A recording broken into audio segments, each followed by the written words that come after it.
चरक संहिता के मुताबिक नीचे लीडर दिया हुआ है वात। मैक्सिमम बीमारियां वात से होती, जो मैं ये डायग्राम से आपको समझाऊंगा। वात इज द लीडर। इंसान जो मरता है ना, चाहे हार्ट अटैक हो या शुगर, कोई भी बड़ी बीमारी जिससे मौत होती है, वो वात दोष की वजह से ही होती है। वात इज द लीडर। टोटल 80 रोग चरक संहिता ने बताया, 80 रोग वात को कंट्रीब्यूट करता है। पित्त दोष 45 to 50 पित्त दोष, और कफ अगर दोष है तो लगभग 28 डिजीजेस आर रिपोर्टेड। ये कुछ आप लोग फटाफट स्क्रीनशॉट ले सकते हो क्योंकि समय भाग ही रहा है। आप लोग स्क्रीनशॉट ले लीजिए। कुछ बीमारियों के नाम हैं कि वात प्रकृति वाले को क्या क्या हो सकता है। अगर हेडेक हो रहा है, ड्राई स्किन है, पेट साफ नहीं हो रहा है, नर्वस एंजाइटी है।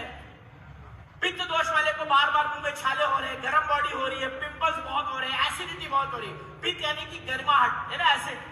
और कफ दोष, कफ जाहिर सी बात है रेस्पिरेटरी एलिमेंट्स होंगे, वजन बहुत बढ़ेगा, पैरों में सूजन आ रही है, एलर्जीज बहुत हो रही है, छाती में कफ भर जा रहा है। ये थोड़े सिम्टम्स मैंने बताए हैं, बस इसको खाली समझना। ये डायग्राम अगर आपको समझ में आ गया तो आपको आज का पीटीएस समझ में आ गया।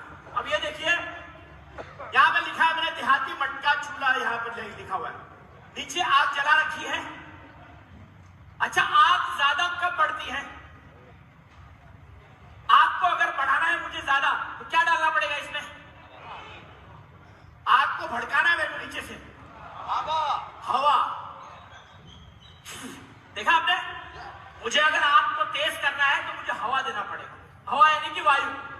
मेन रोल आप तो अगर वायु बढ़ती है तो आग और भड़केगी, और आग भड़केगी तो चूल्हे में अंदर रखा हुआ जो भी पानी है वो धीरे धीरे सूखता जाएगा, धीरे धीरे सूखता जाएगा। यानी कि हर चीज का, चाहे कफ हो, पित्त हो, वात हो, इन तीनों का बैलेंस होना बहुत जरूरी है, सही मात्रा में होना बहुत जरूरी है। यदि वात बढ़ी यानी कि एयर बढ़ा तो अंदर का जो आपके आग बढ़ेगी एसिडिटी की वजह से, और जितनी ज्यादा एसिड बढ़ेगी आपके बॉडी का अंदर का पानी सूख जाएगा, मुंह सूख जाएगा। और अगर और भी फिर वात और बढ़ता गया तो ऑर्गन्स जल जाएंगे। आपने देखा होगा बहुत लोग को मल्टी ऑर्गन फेलियर है ना, आपके जितने भी है, चाहे फेफड़े हो, लिवर हो, पैंक्रियास हो, ये सब जल जाते हैं क्योंकि आग की क्वांटिटी बहुत ज्यादा है।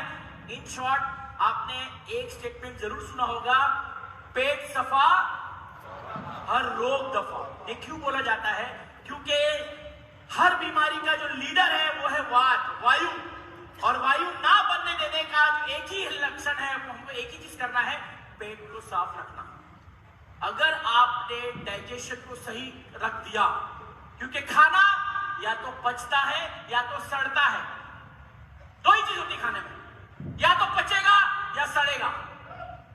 तो अगर पचाना है तो उसकी अग्नि एकदम परफेक्ट। कितनी टाइप की अग्नि होती है ये भी बताता हूं मैं आपको। यहां पे लिखा है वात is the leader, if it is imbalance 80+ diseases में ऑकर।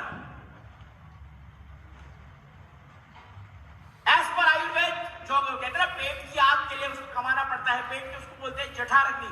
4 टाइप्स, 4 टाइप की अग्नि, वैसे 7 टाइप के, बट बेसिकली 4 टाइप के। जैसे हम लोग गैस चलाते हैं, चूल्हा मंद वाला है, थोड़ा मीडियम वाला है, थोड़ा फायर, एकदम हाई फायर वाला। सेम यहां पर भी है, विषम अग्नि, मंद अग्नि, समाग्नि और तीक्ष्ण अग्नि। पहली और तीसरी कोई इलाज की जरूरत नहीं है, नॉर्मल फायर। सेकंड जो है लो डाइजेस्टिव फायर, जो खाना 2 घंटे में पचना था वो 4-4 घंटा, 5-5 घंटा लगता है। एंड दैट गिव्स राइज कि आपको धीरे धीरे धीरे एसिड बढ़ेगा, गैस बढ़ेगा। और चौथा है हाई डाइजेस्टिव फायर। अब जैसे मैंने बताया था आपको, मटके में हाई फायर कब हुआ?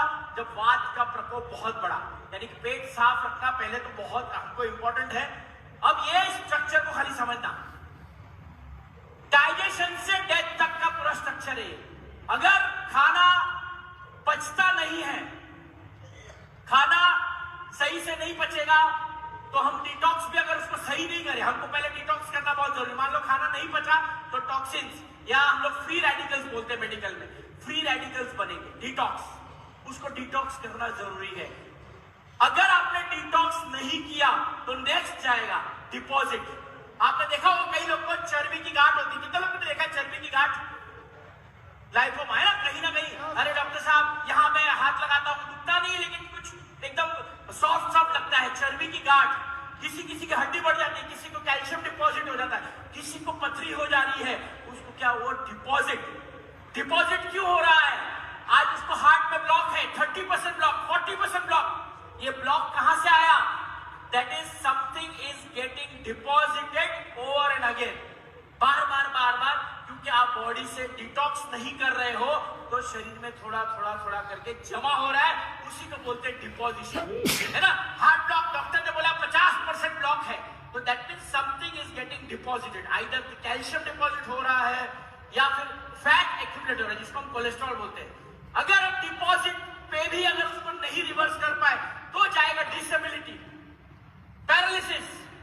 आपने देखा होगा पैरालिसिस हो रहा है, ये नहीं हो रहा है, अरे हमको नीचे बैठने को नहीं हो रहा है, इंडियन टॉयलेट में मैं बैठ नहीं पाती हूँ, डिसेबिलिटी, हालचाल में प्रॉब्लम हो जाएगी। वहां पर भी नहीं आप रुके तब बनती है बीमारी, यानी कि बीमारी से पहले के 4 स्टेज होते हैं, तब जाके बीमारी बढ़ती है और फिर बीमारी से जाता है डेथ का स्टेज। यानी कि अगर आपको हेल्दी रहना है